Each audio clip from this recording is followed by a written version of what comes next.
তো ভারত যদি বাংলাদেশে আধিপত্যবাদ বিস্তার করতে চায়, বাংলাদেশের 18 কোটি জনগণ সেটা রুখে দেবে। ভারত যদি গৌর গোবিন্দের ভূমিকায় নামতে চায়, দেশের 18 কোটি মুসলমান শাহজালালের ভূমিকায় নামবে।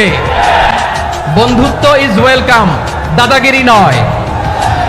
ঐক্যের কোনো বিকল্প নাই। গত 50 বছর তো দেখেছি এই ডিসইউনিটি, অনৈক্য, বিভেদ, বিচ্ছিন্নতা আমাদেরকে কোথায় নিয়ে গিয়েছে। এই যে দেখেন, কিছুদিন আগে আমাদের বর্তমান নেতা ডক্টর ইউনূস, উনি সব রাজনৈতিক নেতৃবৃন্দদেরকে ডেকেছেন একটা ইস্যুকে কেন্দ্র করে। তার মানে গোটা বাংলাদেশ এক হয়ে গিয়েছে। আমরা সবাই উদ্বেলিত হয়েছি, উচ্ছ্বসিত হয়েছি, ঠিক কিনা বলেন? রাজনৈতিক নেতাদেরকে ডেকেছেন উনি, আমরা এক হয়েছি। এরপর ধর্মীয় অঙ্গনের যে লিডাররা, বিভিন্ন ধর্মের, শুধু মুসলিম না, সবাইকে ডেকেছেন, আমরা ঐক্যবদ্ধ হয়েছি। এটাকে বলে ন্যাশনাল ইউনিটি, জাতীয় ঐক্য। যে কোনো ধরনের কনস্পাইরেসি, ষড়যন্ত্র, আধিপত্যবাদ মোকাবেলায় জাতীয় ঐক্যের চেয়ে মোক্ষম হাতিয়ার আর নাই। আমাদের একটা প্রতিবেশী দেশ আছে, আমরা আমাদের দেশ নিয়ে যত ভাবি, তারা তার চেয়ে বেশি ভাবে। কথা বুঝতেছেন না? আরো ভেঙে বলতে হবে। হ্যাঁ, আমরা আমাদের দেশ নিয়ে যত উদ্বিগ্ন, এদের আরো টেনশন বেশি। বলেন, আমাদের দেশে শান্তি আছে না নাই? আমরা হিন্দু মুসলিমে কখনো দাঙ্গা লাগে? আসতে বলেন, কেন লাগে? ওদের পূজা পার্বণে আমাদের মাদ্রাসার ছেলেরা যে পাহারা দেয়, চিল্লায় বলেন ঠিক কিনা? আমাদের তাফসির মাহফিলের সময় ওরা ডিস্টার্ব করে, ঢোল বাজায় না। ওদের পূজা পার্বণের সময় আমাদের তাফসির মাহফিলের ডেট হলে আমরা চেঞ্জ করে দেই। সুবহানাল্লাহ! কি সাম্প্রদায়িক সম্প্রীতির রোল মডেল। আর ওই বাংলাদেশের ব্যাপারে তারা অনেক ডিসইনফরমেশন ছড়াচ্ছিল। ভারতের অনেকগুলো গণমাধ্যম, আমি জেনারেলাইজ করব না, আমাদের প্রতিবেশী দেশের সব গণমাধ্যমকে আমি দোষ দিতে চাই না। অনেকগুলো গণমাধ্যম তারা ডিসইনফরমেশন শেয়ার করেছে। ডিসইনফরমেশন আর মিস ইনফরমেশনের পার্থক্য আছে। মিস ইনফরমেশন না জেনে ভুল বুঝে একটা মিথ্যা বা ভুল তথ্য ছড়িয়ে দেয়া, এটার ক্ষমা আছে, এটার কি আছে?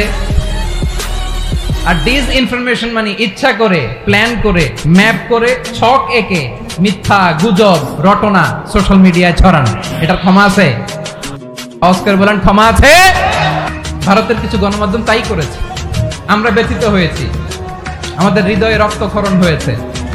আমাদের প্রতিবেশী দেশকে বলতে চাই, আমাদের দেশ নিয়ে আপনাদের ভাবার দরকার নাই। নিজের চরকায় তেল দেন, নিজের দেশ নিয়ে ভাবেন। গত মাসের ভয়েস অফ আমেরিকার রিপোর্ট, বাংলাদেশে সংখ্যালঘু জনগোষ্ঠী আগের চেয়ে বেশি নিরাপত্তা পাচ্ছে। Report voice of America, Muslim report নাকি? মুসলিম জরিপ, ভয়েস অফ আমেরিকা। কথা বুঝে নাই বোধহয়। ভয়েস অফ আমেরিকা কি আমাদের রিপোর্ট? না, ভয়েস অফ আমেরিকার জরিপ, বাংলাদেশের সংখ্যালঘু জনগোষ্ঠী আগের চেয়ে ভালো নিরাপত্তা পাচ্ছে। শুধু এখানেই শেষ না, মাইক্রোসফটের একটা জরিপ শোনাই আপনাদেরকে। তারা সারা পৃথিবীতে গুজব, ভুয়া আর মিথ্যা নিউজ ছড়ানোতে কোন দেশ সেরা একটা রিপোর্ট করেছে। এর মধ্যে 1 নম্বরে এসেছে ভারতের নাম। মাইক্রোসফট তো মুসলমানরা চালায় না? কথা বোঝে নাই বোধহয়। প্রতিবেশী দেশকে বলবো, আপনারা নিজের চরকায় তেল দেন, আপনারাও শান্তিতে থাকেন, আমাদেরকেও শান্তিতে থাকতে দেন। সব চেঞ্জ করা যায়, প্রতিবেশী চেঞ্জ করা যায় না। আমাদের ল্যান্ড তাদের ল্যান্ড, পাশাপাশি। আমরা চাই তারাও সুখে থাক, আমরাও সুখে থাকি, ঠিক কিনা? কিন্তু প্রতিবেশী হলে বন্ধুত্বপূর্ণ আচরণ করতে হয়। প্রতিবেশী যদি বন্ধু না হয়ে প্রভু হতে চায়, এরকম দানব প্রতিবেশী কেউ চায় না। ভারত যদি বন্ধুত্ব উপহার দেয়, আমরাও বন্ধুত্ব দিব। কি বলেন? তারা যদি বন্ধু সুলভ আচরণ করে, আমরাও বন্ধুত্ব উপহার দেব। কারণ আমাদের পররাষ্ট্র নীতি হচ্ছে সবার সাথে বন্ধুত্ব, কারোর সাথে বৈরিতা নয়। আলহামদুলিল্লাহ বলেন, কত চমৎকার পলিসি আমাদের। আমরা নির্বিবাদী, আমরা বাংলাদেশিরা শান্তিকামী। We are proud of that. এজন্য আমরা গর্ববোধ করি। আমাদের পররাষ্ট্র নীতি সবার সাথে বন্ধুত্ব, কারোর সাথে শত্রুতা নয়। তাই প্রতিবেশী দেশকে বলবো, আমার ভাইয়েরা, আপনারাও আমাদের ভাই। বন্ধুত্ব দিলে বন্ধুত্ব পাবেন।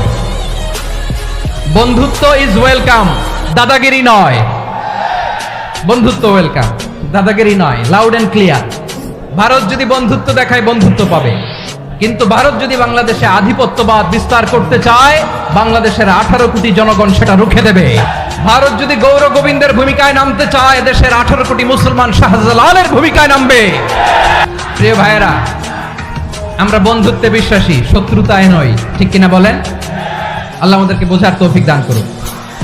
তাহলে এই যে তারা বলেছে এদেশে সংখ্যালঘুরা কষ্টে আছে, দুঃখে আছে, এটা কি ঠিক? বলেন, এটা কি ঠিক? না, তারা ডিস ইনফরমেশন শেয়ার করেছে, এটা ঠিক নয়। আমার প্রতিবেশী বন্ধু রাষ্ট্রকে বলবো, আপনারা এটা করবেন না, এটা করবেন না। আমরা শান্তিতে আছি, আপনারাও শান্তিতে থাকেন, আমাদেরকেও শান্তিতে থাকতে দেন। এই যে চিটাগাংয়ের অ্যাডভোকেট আলিফ হত্যাকাণ্ডে গোটা বাংলাদেশ আমরা ধৈর্যের পরাকাষ্ঠা দেখিয়েছি, চিল্লায় বলেন ঠিক কিনা? আমাদের নেতা আমাদেরকে ডেকেছে, আমরা শান্ত থেকেছি। আমরা শান্ত থাকতে চাই, আমরা ঐক্যবদ্ধ থাকতে চাই। যে কোনো ষড়যন্ত্র রুখে দেওয়ার জন্য ঐক্যবদ্ধ প্রচেষ্টার কোনো বিকল্প নাই।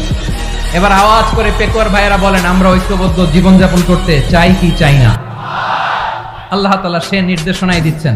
আল্লাহ তাআলা ইরশাদ করছেন, ওয়া'তাসিমু বিহাবলিল্লাহি জামিআন ওয়া লা তাফাররাকু ওয়াযকুরু নি'মাতাল্লাহি আলাইকুম ইয কুনতুম আ'দাআন ফাআল্লাফা বাইনা কুলুবিকুম فأصبحتم بنعمته إخوانا وكنتم على فرة من النار فأنقذكم منها كذلك يبين الله لكم آياته لعلكم تهتدون الله أكبر পড়েন।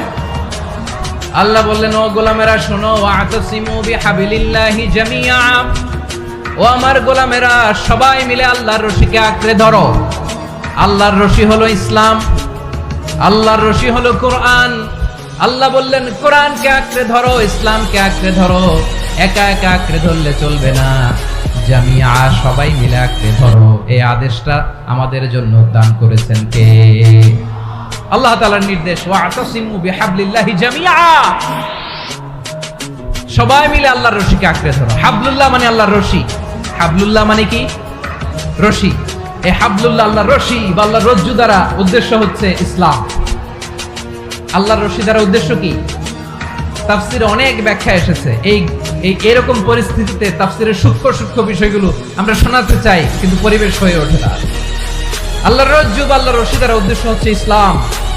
আল্লাহর রজ্জু বা আল্লাহর রশি দ্বারা উদ্দেশ্য হচ্ছে কোরআন।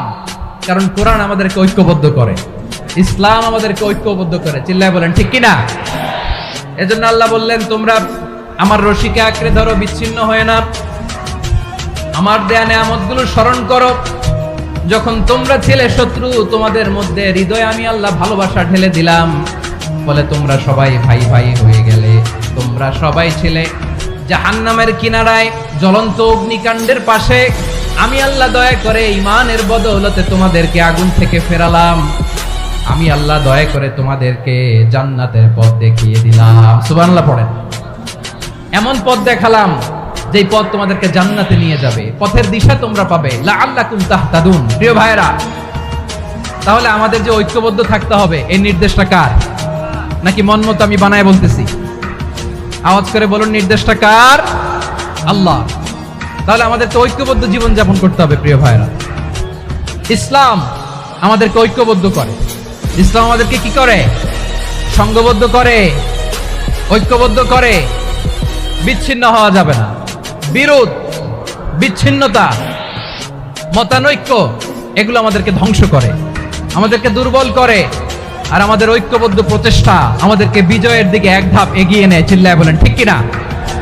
এজন্য আল্লাহ বললেন, ওয়া'তাসিমু বিহাবলিল্লাহি জামিআ, তোমরা আল্লাহর রশিকে আঁকড়ে ধরো, তোমরা ঐক্যবদ্ধ জীবন যাপন করো, তোমরা বিচ্ছিন্ন হইও না। বিচ্ছিন্ন হইলে লস, ঐক্যবদ্ধ হলে সেখানে কল্যাণ আছে না নাই?